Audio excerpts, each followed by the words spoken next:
Martti Keel servima asuda. Tugev hüppelt Palling, kelle peale. Allik saab hästi kätte. Sartakov sinna jalale, aga jalg ei suuda palli maha lüüa. Järvekülg peab tõstetööd tegema. Pulk, pall jääb mängu. Keel uuesti Pulgale, kahese plokki vastu alitab, aga Sartakov teeb imetööd. Ja Reimo Rannar tõstab. No selline punkt peab ära tulema ja tuleb ka.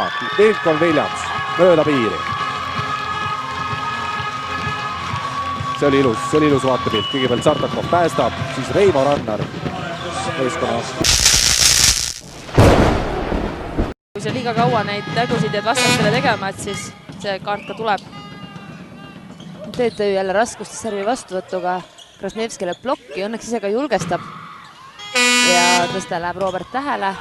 Jürimaa teeb kaitses head tööd ja väga hästi Krasnevski tegi Rikard samamoodi kaitses head tööd ja Kollo lööb 6 pealt selle palli plokki.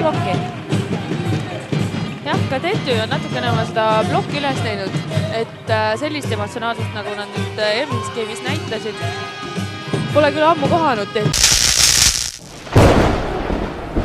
Vaatame, kellele suunab siis Robert järgmise servi, et ilmselt sinna ühe tsooni jällegi.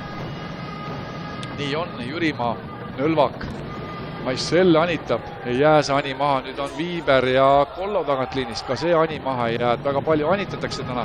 Maissel tõste selja taga, ei saa ka Tartu korralikult kaitses seda maha, Rikberg ja Robert Täht, pikki piiri, ilus hästi oli see Robert Tähe leivanumber ja seis on siis 13.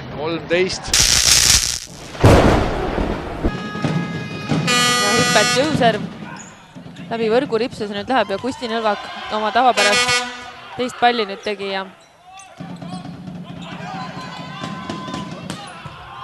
nii väga ilusti lõi Krasnevski selle palli, võib öelda, et 4 peale. Ja, et Henri Treiale ei jõudnud sinna plokki, Taavi Nõmmis tule appi ja Krasnevskile oli hea kiire tõste ja ta suutis selle palli, jah.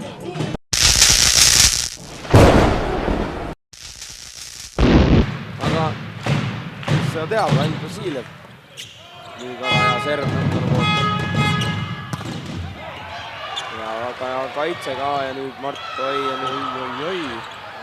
Raadik suutis selle palli ikkagi mängu jätta.